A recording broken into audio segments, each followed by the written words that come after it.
Regarde à toi, ville malotru.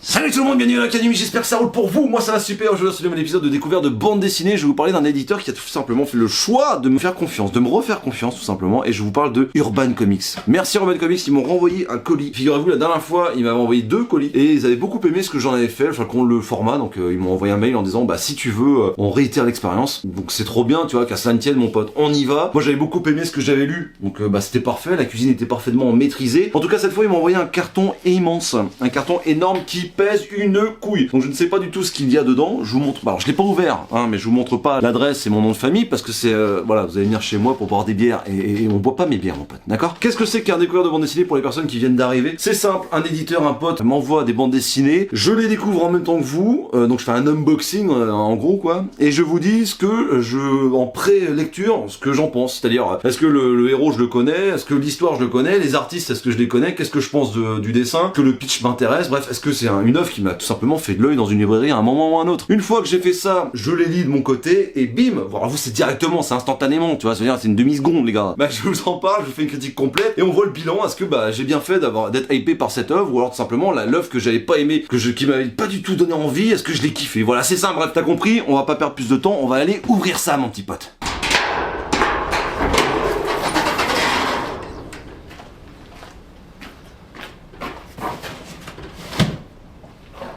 Alors. Ah. Je sais. Ah là.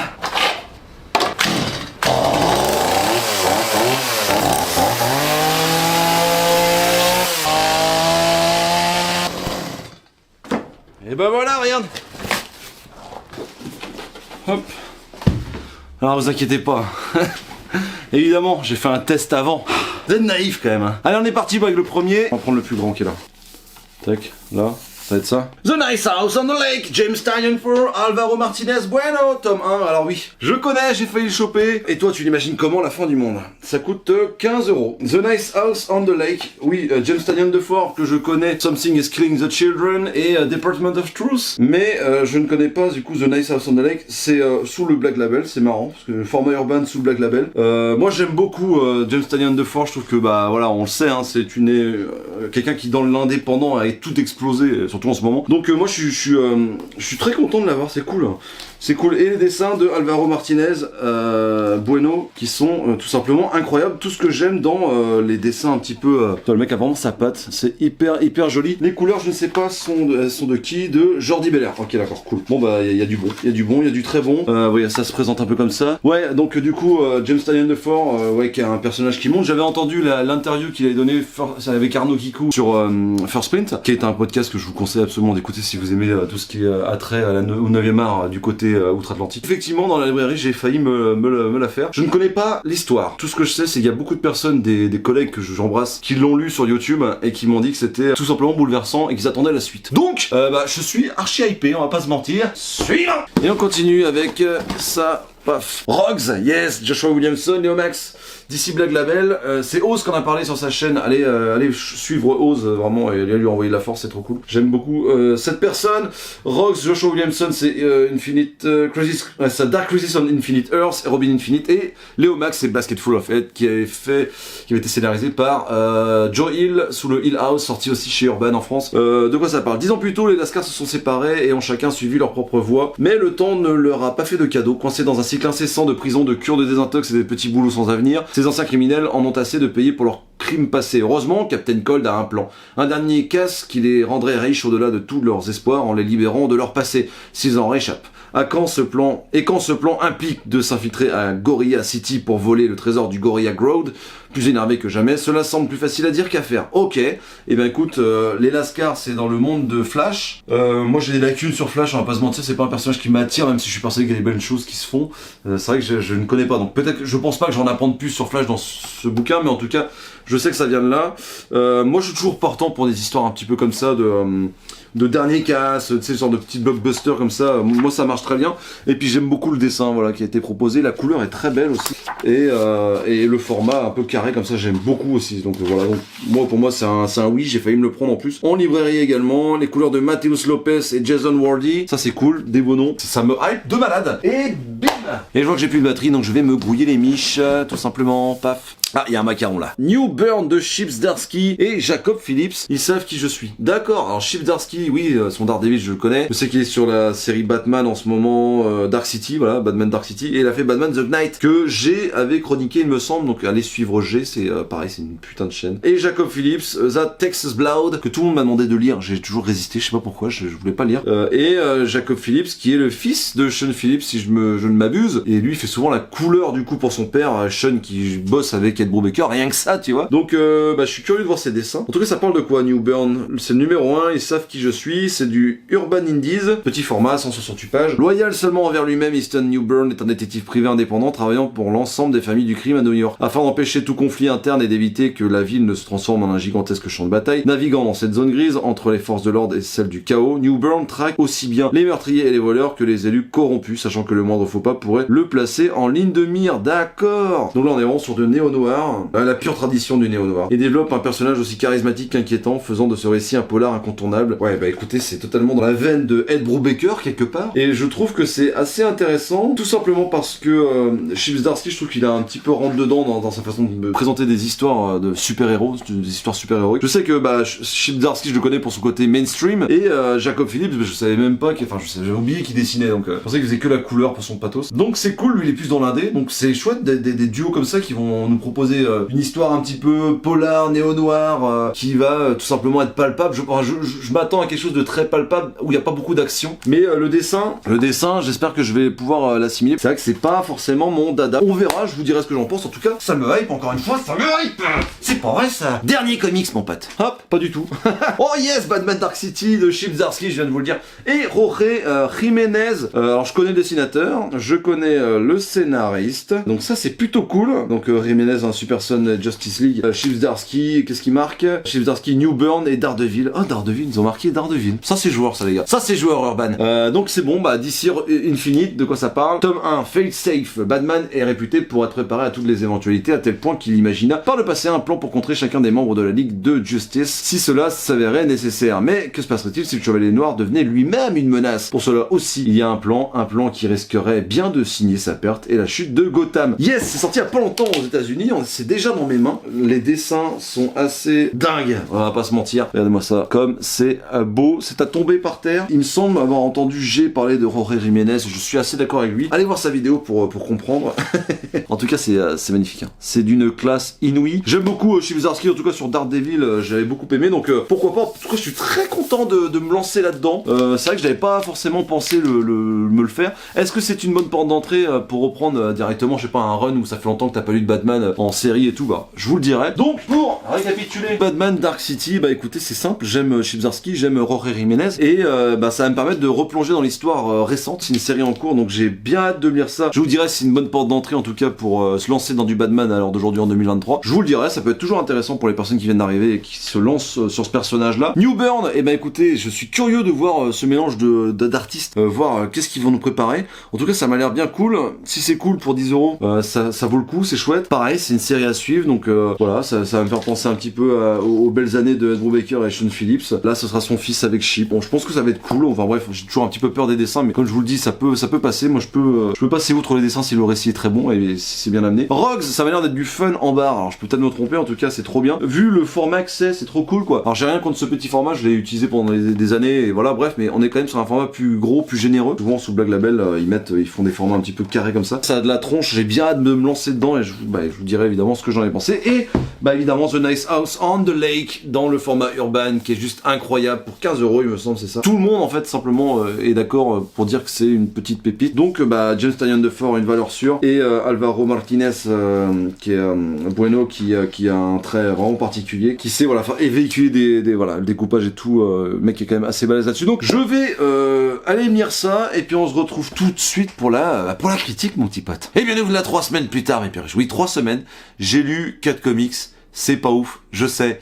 Après, il y a un moment dans la vie, tu peux pas. Voilà, tu peux pas, c'est quand même vachement dommage. C'est-à-dire que bon, bah, t'as pas le choix, t'as les enfants, le travail, t'as ta boîte de vitesse qui pète sur ton fourgon, et t'en as pour 4300 balles. Bref, il y a plein de trucs qui se passent dans une vie, hein. Et puis, t'as l'impression que ton planning se remplit de façon frénétique, je ne sais pas pourquoi. Alors tu discutes avec ta femme, hein, tu dis dis-moi chérie, le planning là il est complètement rempli. Faudra m'expliquer à quel moment je peux lire des comics quoi. T'en as rien à faire. Bah tu sais quoi, ce week-end je reste à la maison, j'en ai rien à branler, ok hein. Se séparer. Bah j'arrive tout de suite.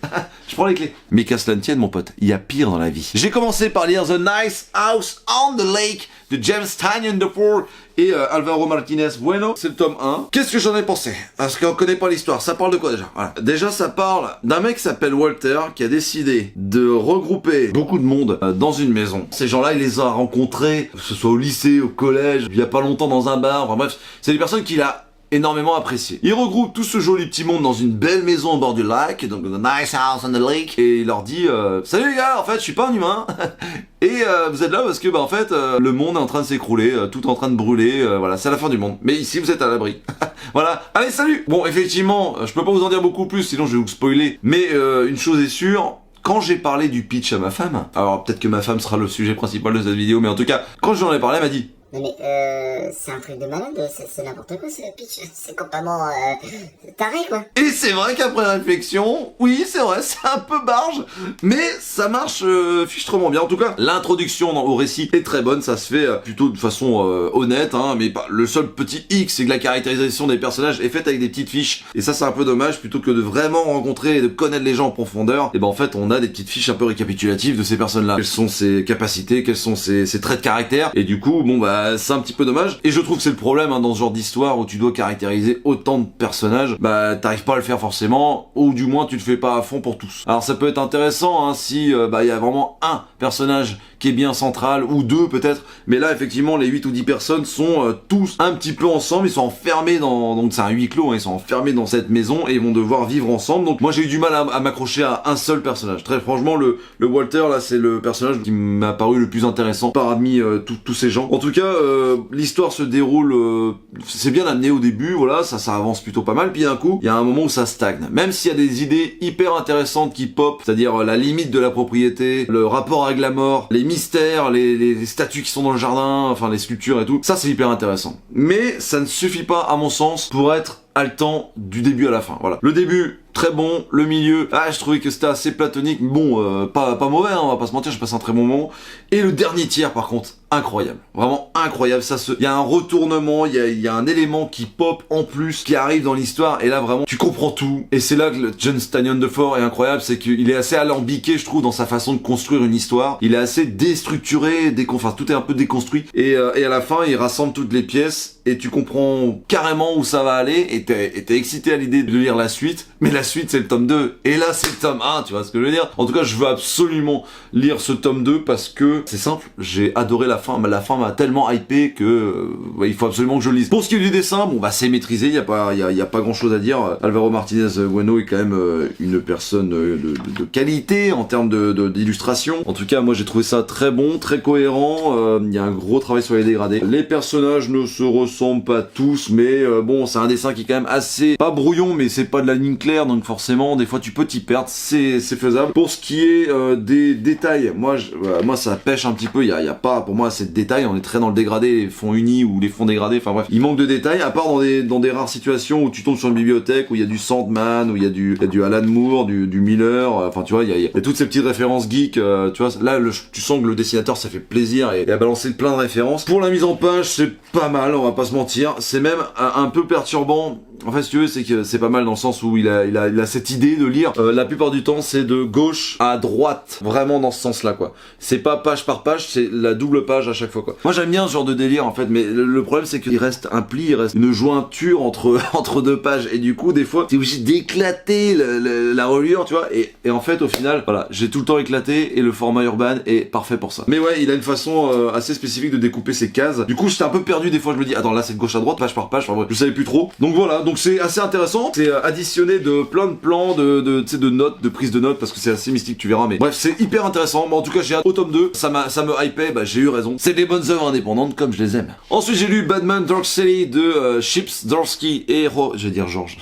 Jorge Jiménez, ce mec s'appelle Georges quand même, on va pas se mentir. De quoi ça parle? Eh bien ça parle de FaceSafe qui est un robot tueur en fait, hein, tout simplement, que Batman a créé, qui s'active le jour où le Batou va un peu trop loin, c'est-à-dire franchit la ligne de tuer quelqu'un, voilà, tout simplement. Que dire si ce n'est que le pitch m'a totalement hypé de ouf. Ouais, regardez-moi la classe de ce robot. En bref, moi j'ai ça aux fesses, je fais de l'huile, mon pote, je t'assure. J'ai adoré l'histoire du début à la fin, j'ai adoré. Voilà, c'est simple, c'est clair et net. Je trouve que les 4 premières issues, les 3 au moins premières issues sont un modèle pour s'introduire dans un univers quand t'as pas suivi comme moi ce qui s'est passé avant. Ça t'introduit directement les enjeux, tu vois exactement ce qui s'est passé aux personnes que tu aimais avant et qui ne sont plus dans l'histoire pour des raisons que je peux pas expliquer sinon je spoil. Tu retrouves des personnages et tu sens que certains personnages ont pris du galon, comme Catwoman, clairement. Elle mène une enquête qui est juste incroyable, elle est hyper bien caractérisée, enfin ça marche super bien, et tu sens que la menace est bien présente, et puis moi j'ai adoré retrouver le pingouin là, qui est super bien humanisé on va dire, à un point où pour moi c'est typiquement le pingouin que je kiffe, c'est-à-dire c'est quelqu'un de vil, de mauvais, de fourbe, qui a de l'intelligence et du pognon, et qui va réussir, quitte à y laisser des plumes, il va tout faire pour avoir son adversaire. Wow, Jorge Jiménez là-dessus, c'est juste une dinguerie en termes de dessin, moi j'ai trouvé ça majestueux, enfin vraiment, si bien que majestueux, tellement majestueux que après quand c'est Belen Ortega, alors je sais pas si c'est la couleur de Luis Guerrero, mais Ortega, j'ai trouvé que son dessin était beaucoup moins classe, surtout quand c'est à toute première page. Il y a un délire, moi c'est pas beau du tout quoi, pas beau du tout. Bon, ça fait le café, attention, hein, c'est pas que c'est nul, c'est que c'est beaucoup moins beau que Jorge Jiménez, qui fait pratiquement une issue sur 2. Et ça c'est un peu dommage. Alors à la fin, on a la chance d'avoir quelques numéros qui sont un petit peu plus old school, des numéros de Leonardo Romero, qui est dans le backup Batman 129 et enfin de 128 je crois ou 129. Bref, c'est beaucoup plus old school, mais j'aime beaucoup. Vraiment, ça marche super bien. Toute l'histoire, donc comme je disais, est mortelle. On va retrouver des protagonistes que j'ai adoré, genre Superman, Green Arrow, la Bat Family. Ça va même oser des trucs genre amener Batman dans l'espace et compagnie. Tu te dis what, les mecs, ils sont trop forts quoi. Je trouve quand même c'est pas du pompé. Je pense que c'est plus un hommage. Énormément de références à Grant Morrison. Ils utilisent carrément des idées de l'arc de Morrison. J'ai bien aimé, si vous voulez. Ça m'a pas dérangé, mais ça m'a surtout donné envie de lire le run de Grant Morrison, que je trouve compliqué à comprendre, on est d'accord, un peu auto-branlette, mais satisfaisant. Donc oui, j'ai passé un énorme moment, la couleur est très sympa aussi, y a pas grand chose à dire, ça fait le café, c'est pas non plus extraordinaire, mais c'est très joli, c'est bourré d'action, ça va à 1000 à l'heure, et c'est faisable. Tout simplement, de lire ce tome 1 si t'as loupé tout le wagon de Batman que t'as eu la veille, c'est possible. Le seul petit bémol, c'est que tu auras des astérisques avec marqué t'as loupé Joker Wars tome 1. Il faut aller lire ça. Oh, t'as la série régulière de Catwoman. Oh, t'as le bimestriel, t'as le machin, mes coups sur ton nez. Ça, c'est un peu compliqué. Ça, c'est un peu chiant. Mais c'est faisable. Regarde, moi, j'ai tout compris, même si j'ai un petit peu... Voilà, je me suis un peu intéressé au personnage, mais même si t'as un petit bagage sur Batman, t'as carrément moyen de rattraper le wagon. Parce que du coup, une fois que t'as lu ça, tu te dis, ah, peut-être rétrospectivement, tu vas peut-être pouvoir aller voir autre chose, tu vois. En tout cas, chapeau, messieurs, continuez. J'ai hâte de lire la suite. Et on enchaîne tout de suite avec Rugs, de Joshua Williamson et Léo Max. Et les couleurs sont de Jason Wardy et Matthews Lopez. Bref, j'ai adoré Rugs. Je suis en train de me rendre compte que je suis en train de vous présenter les comics sur l'échelle de la kiffance. Et là, on arrive bientôt au sommet. Rugs, j'ai adoré l'histoire de ce Captain Cold qui va refonder une équipe pour aller braquer à Gorilla City un trésor de guerre, enfin un trésor d'or en tout cas, pour ce gorille Grodd, le gros méchant gorille pas gentil, pas beau. J'ai adoré, j'ai tout simplement adoré parce qu'il y a beaucoup de thèmes qui me touchent dans celui-ci. Déjà ça se présente hyper bien dès le début quoi. Ça commence dans un bar mon pote. Et moi tu sais que les bars c'est un petit peu ma philosophie. On est dans un bar où tous les vilains se côtoient un petit peu, Catwoman et compagnie. Et puis il y a un gorille qui va ouvrir un peu grand son beignet et compagnie. Et voilà. Bref, tu vois que les Lascars, alors j'ai rien appris de plus sur Flash, on va pas se mentir, mais les Lascars sont dans ce bar là et puis ils sont un peu blasés et puis tu vois, ils sont là machin et ils se sont fait attraper en fait en gros. Et ça repart 10 ans plus tard. Voilà, 10 ans plus tard, on va retrouver ce Captain Cold qui se fait complètement bananer par les services de sécurité, qui demande de pisser dans un gobelet, qui vérifie qu'il planque pas des armes, qu'il est bien net sur tout rapport et compagnie. Le mec il va bosser et tu sens qu'il se fait un peu exploiter au boulot et machin. Jusqu'au jour où il s'en rend compte, tu vois, il s'en rend compte qu'il essaye d'être clean, mais que tout le monde sait que ce mec-là c'était un super vilain à l'époque et que du coup personne lui accorde vraiment sa confiance parce que ça pose le problème du quand t'as fait une connerie dans ta ta vie et que tu as payé, il y a des gens qui continuent à te le faire payer parce qu'ils ont plus confiance en toi, parce que t'as une étiquette sur la gueule et c'est mort. Ça parle de ça. Ça parle d'un mec qui a essayé de se reconstruire, qu'on n'a jamais pris au sérieux. Et un jour, il pète un plomb, mon gars, et il décide de reformer cette équipe. Donc du coup, il me semble qu'il y a sa sœur et 6 autres personnes, je crois qu'ils sont 6 ou 7, et j'ai adoré. Bah alors c'est très classique, hein. 3, 6, 7, c'est ça. Et Lascar, vous voyez comment c'est amené un petit peu, je trouve ça mortel. C'est très classique dans le sens où c'est vraiment, on va former les meilleurs des meilleurs chefs, tu vois, et puis ils vont chercher les gars dans des endroits différents. Alors moi, ça marche très bien sur moi. Quand c'est bien amené, ça marche super bien. En plus, c'est pas très long, c'est pratiquement une page par personne, tu vois, donc je trouve ça trop cool. Après, il y a le plan. Tout le monde a un doute sur le plan. Évidemment, le Captain Cold, il a des idées derrière la tête, il veut prendre peut-être une part plus grosse du gâteau, où il y a quelque chose qui cloche derrière tout ça. Donc du coup, on arrête le plan, c'est trop tard, on a été trop loin, on est obligé d'aller jusqu'au bout, tu vois ce que je veux dire? Très classique dans son déroulé, ça c'est vrai. Là où je suis pas d'accord, où j'ai lu quelques critiques, je trouve que la fin qui nous est proposée est quand même assez couillu. Faut en avoir dans le pantalon, que ce soit des ovaires ou des testicules. Je trouve que, quand même, pour nous proposer une fin aussi douce amère, dans une histoire aussi good vibes, tu vois. Ouais, chapeau. Alors c'est pas pour tout le monde, hein, très clairement. C'est pas un comics que tout le monde peut lire. C'est ne pas en mettre dans toutes les mains. C'est un dessin qui peut paraître un peu mignon, mais au final, en fait, c'est assez gore. Donc moi, j'ai passé un excellent moment à coup d'onomatopée, de fight et de... C'est trop bien, faut y aller.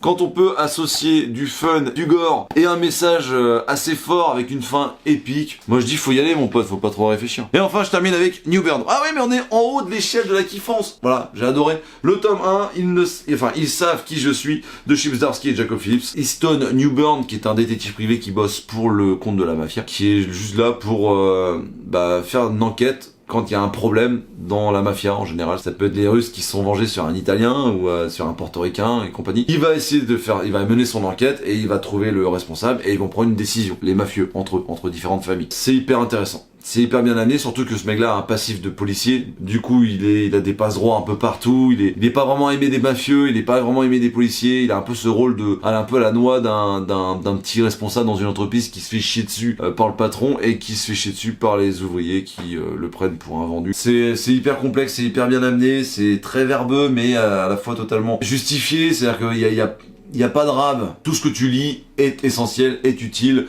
C'est vraiment une prouesse d'écriture, je trouve. Chip Zdarsky, what the fuck, quoi. Le mec est trop fort. Et du coup, un jour, il va y avoir un problème. Alors, je vais pas tout vous dire, mais je peux vous dire juste que la police va faire le choix d'embaucher aussi Easton Newburn, et là ça va foutre un peu la merde parce que c'est compliqué de bosser pour la police quand tu bosses pour la mafia, donc les mafieux n'auront plus confiance en lui, la police n'a pas confiance en lui parce qu'il bosse avec les mafieux. C'est un dawa pas possible, c'est une pression morale de fou. Le comics est construit de cette façon là et ça marche très bien, d'où le polar est vraiment bien respecté là-dessus. Ensuite il va décider d'embaucher, de former une nana qui s'appelle Emily, qui va tenir un journal qu'on va suivre tout au long de l'histoire, qui est très intéressant. On va avoir ses pensées, on va savoir qu'est-ce qu'elle pense de Newburn, qu'est-ce qu'elle pense de son maître, plus ou moins de son maître d'apprentissage en vrai, tu vois ce que je veux dire. Elle va le regarder, le scruter, le juger, tu vas voir tout ce qu'elle pense en fait. Et c'est hyper intéressant parce que la nénette elle est douée. C'est une sorte de passation de pouvoir un petit peu du genre je le fais mais après ce sera à toi de le faire tout seul.